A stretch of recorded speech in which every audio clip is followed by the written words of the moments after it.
We live in a world where businesses are getting stronger and bigger, and governments are, in some respects, getting weaker. And there's a huge governance gap. Hi there, and welcome to Voices from the Institute for Human Rights in Business, also known as IHRB. I am Deborah Sago, and in this podcast, you will hear from people working to make respect for human rights part of everyday business. You've just heard from Mike Posner, a human rights lawyer who served as Assistant Secretary of State under Hilary Clinton. He also heads up the Center for Business and Human Rights at New York University. In this episode, Mike and IHRB CEO John Morrison talk about the evolution of business and human rights. They discuss how we've got to where we are today, what the future holds with both the influence of China and the new Trump administration, and other important themes from Mike's new book, Conscience Incorporated. The book is described as a guide for business leaders to respect human rights whilst pursuing profits. Despite current global challenges, Mike says he's still an optimist. Let's hear from him and John now. So, Mike, you've got a rich history here. Lawyers Committee for Human Rights, better known nowadays as Human Rights First, Assistant Secretary of State under Hilary Clinton. I'm kind of intrigued, given you have a sort of generic human rights background, what brought you to double down in business and human rights, and what led you to this area? So when I was in the government, one of the things that became strikingly obvious to me was that I would go to these diplomatic meetings, and we would all sit there with the flag behind us and with the placards, and we would pretend the governments of the world could sit around a table and we would solve the world's problems. And we were facing and still face violent extremism, ISIS, Al-Qaeda. They may have flags, but they didn't come to our meetings. In fact, they were trying to destroy everything we were trying to do. And then you have the whole range of humanitarian crises, whether it's COVID or Ebola or hurricanes or climate, all the range of things that are going on. And it's clear that even the richest governments, the United States, the UK, etc., Germany, don't have the resources to deal with it. We rely on the non-governmental sector, the Red Cross, Médecins Sans Frontières, etc. And then the third piece that was sort of obvious to me is that we live in a world where businesses are getting stronger and bigger, and governments are, in some respects, getting weaker. And there's a huge governance gap. So ideally, we live in a world where there are 193 governments. They protect their own people. But a majority of the world's population lives in places where that's just not true. Their governments are either unable or unwilling, or often both, to do what they're supposed to do.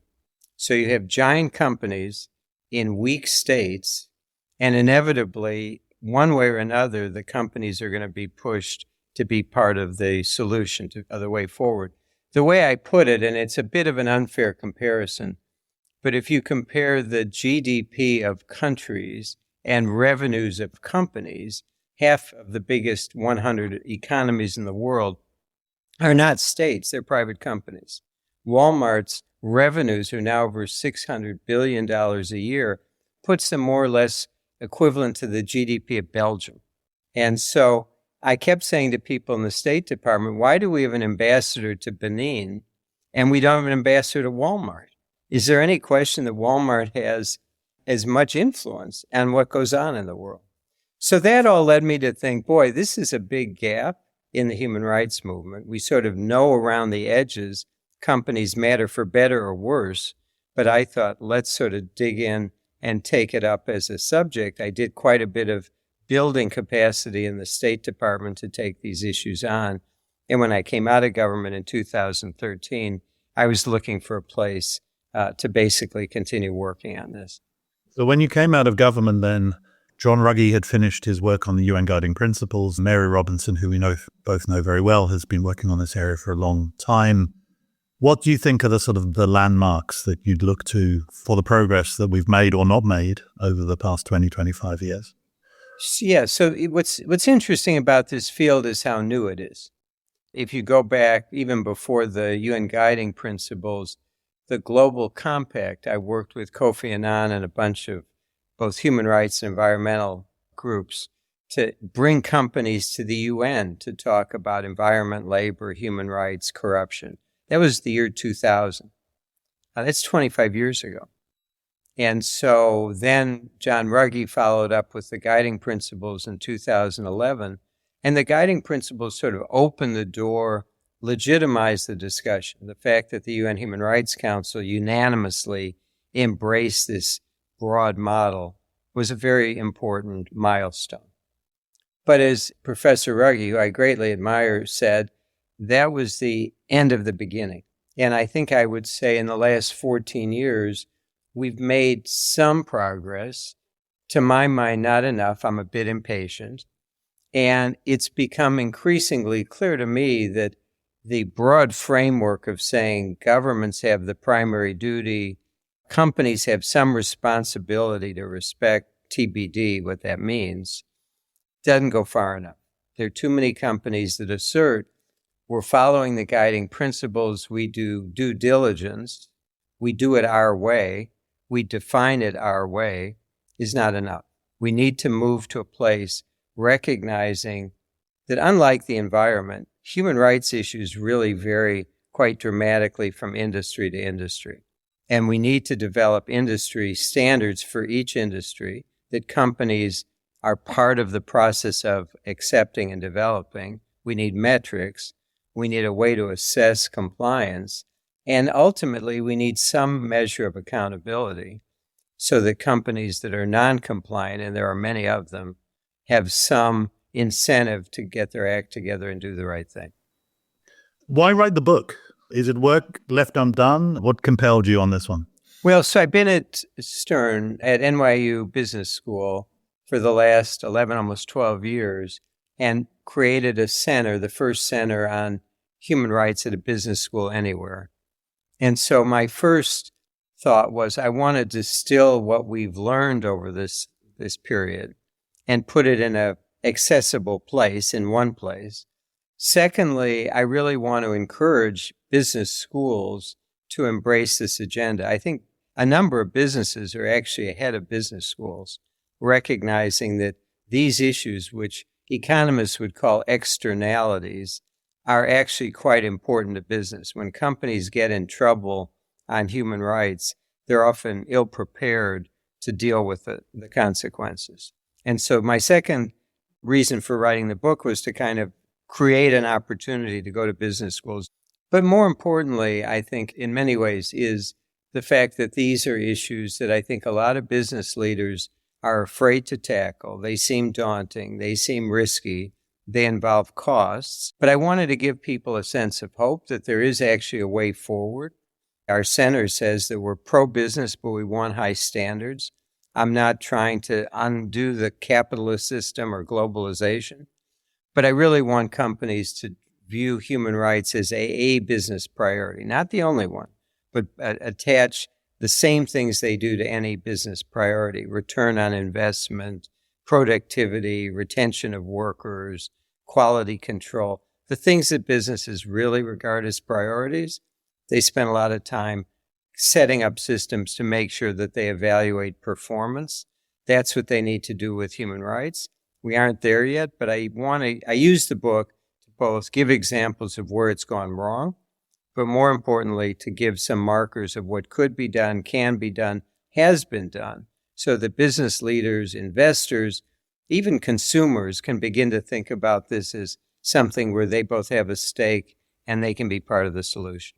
So dipping into some of the chapters of your book now a bit, ethics in an age of outsourcing. You give examples in your book which are well known to us and to many listeners, I think. The tragedy in Rana Plaza, which killed over 1,100 women, the conditions facing migrant workers in the GCC, and you single out Saudi Arabia, I think, and then Ukraine post-Russian invasion, etc. And I was at Davos talking about forced labor, and one of the reactions you get is, well, it's systemic, it's part of the background noise, it would be there even if our global supply chains weren't there, right? We're just tapping into stuff that's there anyway.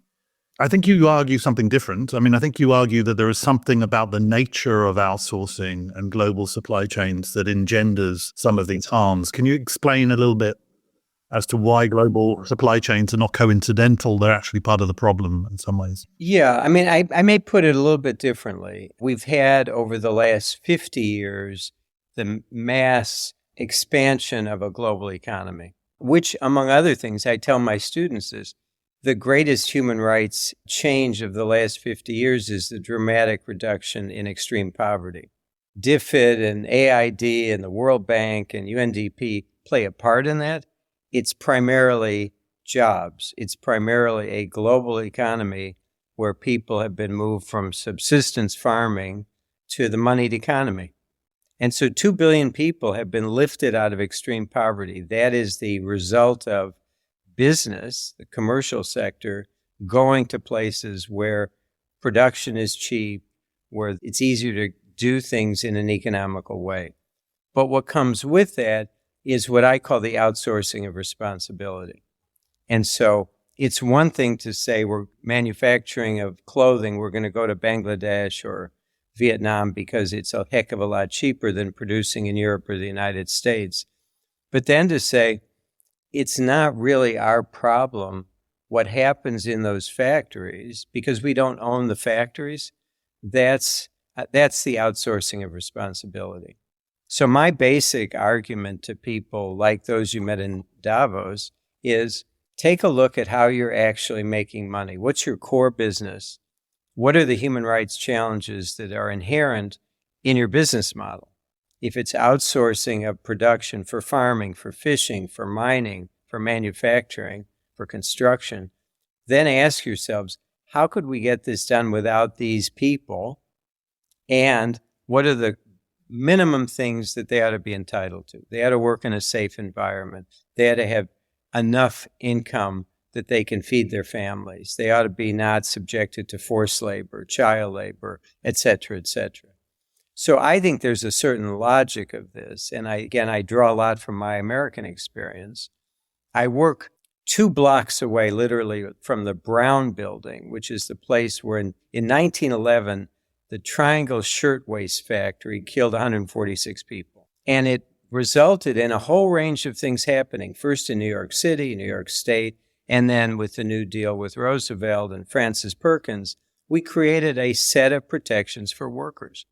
If we can do it at a national level in an industrial economy, we need to be thinking these are actually minimum standards for the whole world.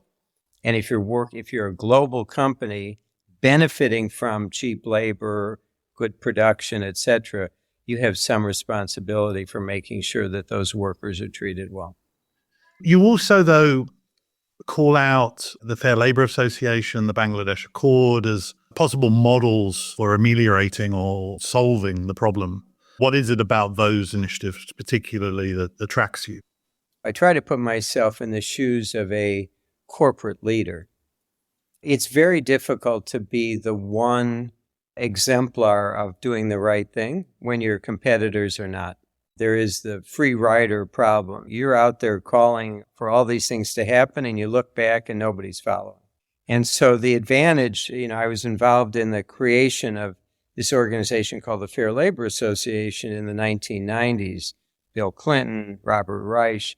And the idea was to bring together a group of leading apparel companies with NGOs, with unions, although the unions dropped out, and with universities to come up with a common industry standard and a common way of assessing performance, again, compliance with those standards and metrics.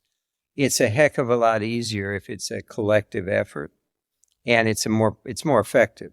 The same factory may be producing things for 5 or 8 or 10 different brands. If all 8 of the brands are asking for the same thing and putting some money behind it, then I think you have a much greater chance of success. The Accord in Bangladesh has some of the same attributes, although I will say what the 200 brands did there after the Rana Plaza tragedy was to fund factory inspections, which yielded a laundry list of things that the factory owners needed to do, but they more or less said to the factory owners, you go do that and you go pay for it. So I think one of the challenges we face if we take a kind of holistic view is that the global brands both need to identify the problems, but then they need to share some responsibility also for correcting them. Bangladesh will become a middle-income country in the next few years. Circling back to what you said at the beginning and the 2 billion people who are no longer in poverty, these things are not necessarily bad for growth, right? These things are not going to stifle the economics or the development of a country. Bangladesh might be one example for that, right? Yeah, Vietnam would be another example. There are places that are more economically viable today because of the globalized economy. And now, for me, the next step is how do you ensure that basic protections for workers in those places become routine and part of business priority setting? So China gets its own chapter on supply chain. I'm sure they'll be delighted about that. And you sort of characterize three sort of corporate reactions to the challenges of sourcing from China: graveyard whistling, soul selling, and rights thinking. Very clever, witty, and also interesting. I think if you were to put the companies in the three buckets, the smallest would be the rights thinking, but you mentioned LinkedIn and Sony as examples. I think a lot of people listening will know some of the challenges that have faced auditors and others who've been trying to speak up in China around forced labor in Xinjiang and the difficulties around that. But where do you think that's going? And how do we move companies from graveyard whistling, soul selling into the rights thinking bucket? Yeah, so China is the both biggest opportunity for global companies, but also poses some of the greatest risks. It's the largest manufacturing country in the world by far. Almost 40% of everything that's manufactured in the world is manufactured in China. It's almost double any other country. It's also now the second and soon will be the largest market. Whether you're selling sneakers or movies or cars, you can't walk away from China. So that's the reality. And the second reality is that the Chinese government under Xi Jinping has taken a pretty sharp step backwards on human rights. It's a blast from the past. It's almost back to Mao Zedong. Nationalistic, highly controlled central economy, central government, party-controlled, lots of repression, especially in places like Xinjiang. Forced labor is now commonplace and everybody knows it. So the challenge for companies is to figure out how do you exist there? How do you find a way to navigate those two realities? You can't live without it. You need to be there. And you're up against a government that is prickly, nationalistic, and vindictive. And so the examples of Sony Pictures with Spider-Man, where the government of China basically told them, edit your movie and don't have Spider-Man climbing up the Statue of Liberty. And to their credit, Sony said, if that means we don't circulate the movie in China and lose a lot of money, that's what we're going to do. Microsoft, again, with LinkedIn, said the social media part, the networking part of LinkedIn doesn't fit with the model because the Chinese government is going to control content and invade people's privacy. A more recent example, Volkswagen had a major manufacturing, an assembly plant in Xinjiang. It took them a long time to figure out what to do about it. They left, and they left without a lot of fanfare. They didn't issue a big press release. But that's a profiling courage to me. They figured out we don't want to be implicated in the forced labor that's going on in Xinjiang. So that's the direction I'd love to see companies going. I think most companies, as you say, are in that middle category where they keep their heads down. They hope that nobody will notice. They try around the edges to figure out. So, for example, the apparel industry relies on cotton. 80% of the Chinese cotton comes from Xinjiang. Solar panels, 98% of the ingots and wafers that go into solar panels are produced in Xinjiang. Those are business realities. I don't have the answer, but I know that companies ought to be thinking about how do we mitigate the damage, mitigate our relationship to that. And then at the other end of the spectrum, which I find just appalling, is the number of business leaders who basically curry favor with the Chinese authorities and try to pretend away the problem. Ray Dalio and others who fawn over the Chinese government and try to dismiss their bad behavior. Keep your mouth shut. If you're going to be there and you can't really figure out what to do in terms of your business, go out of your way not to curry favor and make statements that you know are wrong just to ingratiate yourself to Xi Jinping. Well, talking about ingratiation and prickly nationalist vindictive governments, we're speaking at the end of January 2025. There's been a new administration in the US, not the one that you are part of, the other side. And the new president has got his Sharpie pen out, lots of executive orders, some of them fired off in relation to the DEI agenda, ESG perhaps to come, anti-wokeism. How would you characterize, I know you've been in Washington recently, what's the atmosphere like? How will this play out in the next few months for our agenda? Well, of course, I wrote the book many months before Donald Trump was elected. And I would say a lot of what's happening was predictable in the sense that things that Trump is doing are things he previewed and even celebrated as part of his campaign. He's gone faster, farther, and I would say more recklessly than I had anticipated. And there's enormous anxiety. I would say the word that jumps out to me, having talked to a number of people over the last several days in Washington, everybody is on pins and needles that I talk to, either because they're part of a company that's worried about retribution if they say or do something that's against Trump's mantra. But even NGOs, a number of any organization that's getting money from the federal government is now thinking, oh my God, there's going to be a litmus test, a loyalty test. And so we're in a bad way. I don't want to sugarcoat it. I think this is a very dangerous time. Trump is, personality-wise, he's very transactional. He personalizes things. He's not beyond retaliating against those who are critical of him. And so I think right now there's sort of maximum anxiety. Everything he's now promising or even putting into those executive orders is not going to come to pass. It's a big, complicated country. We have strong institutions outside of government, including business, including the legal community, including religious community, including the military.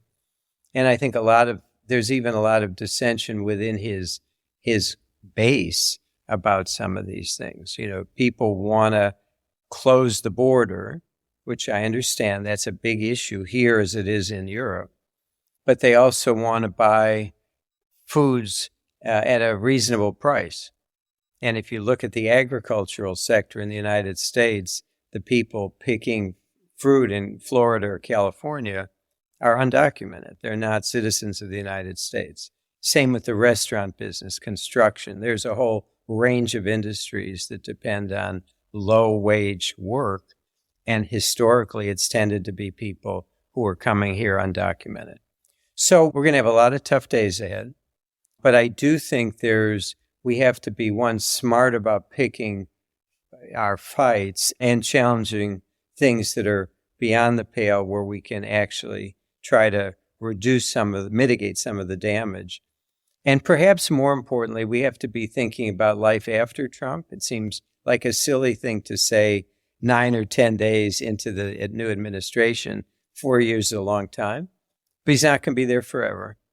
And a lot of the progress we've made on human rights depends on taking a long-term view of what should it be, and we need to be better prepared when the next regime comes to power. Right, to finish then, I think you end your book relatively optimistic, if I might say so, given where we are. You parcel out recommendations to different actors, even consumers, which I think I'm glad to see. But you remind us of how change came to apartheid South Africa, Northern Ireland, the end of the Cold War, etc., quite suddenly, right? And just thinking about what happened in Syria, right? And I've talked to Syrians about that, who are as surprised as we are how quickly that happened. Are you then an optimist? What makes you, I think you are an optimist. So my question more is, what makes you that? What makes you feel that some of the things you're wishing for in your book could actually happen in the next 5 years? So yeah, I call myself a chronic optimist. And it's based on really decades of it's not wishful thinking. It's based on empirical evidence. The world does change. People do demand that they be treated with dignity. There are forces at work within every society that are sometimes invisible, but do lead to fundamental change. And as you say, when the change happens, it happens very quickly. I was in Northern Ireland in 1991, and people kept telling me, the troubles have been going on since 1969. We've been Catholics and Protestants, at each other's throats for 400 years, whatever. It's never going to change. And 4 years later, we had the Good Friday Accord. And a dramatic change in the society, change of the police. The Royal Ulster Constabulary became the Northern Ireland Police Force, totally different institution. I think the same is true of these issues relating to business. There is a way forward. Inevitably, companies are recognizing they live in a global environment. They're in a fishbowl. There's pressures from their own employees, pressures from the communities where they operate. I think there's going to be increasing consumer pressure once consumers have data that they can actually evaluate corporate performance. So I am optimistic. I've got my eyes open. I see the challenges, but I think there are some very practical things that good companies can and should do. And we haven't talked about it, but I think there's going to be some regulatory push from Europe. It's not going to be a linear process, but inevitably, I think publics in Europe are going to push their governments to say, we need to be attentive to these issues across the world and use whatever influence we have.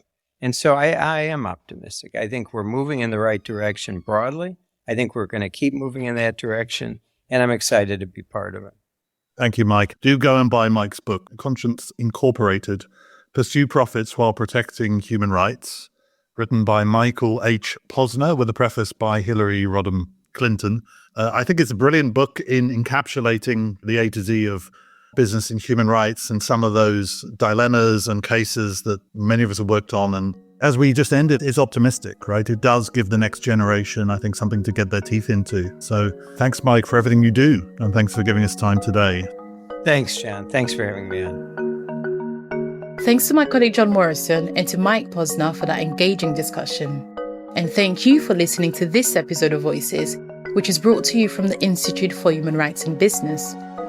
Until next time, be sure to share and follow this podcast, that way you would never miss an episode. And if you'd like to find out more about the work that we do at IHRB, then head to ihrb.org.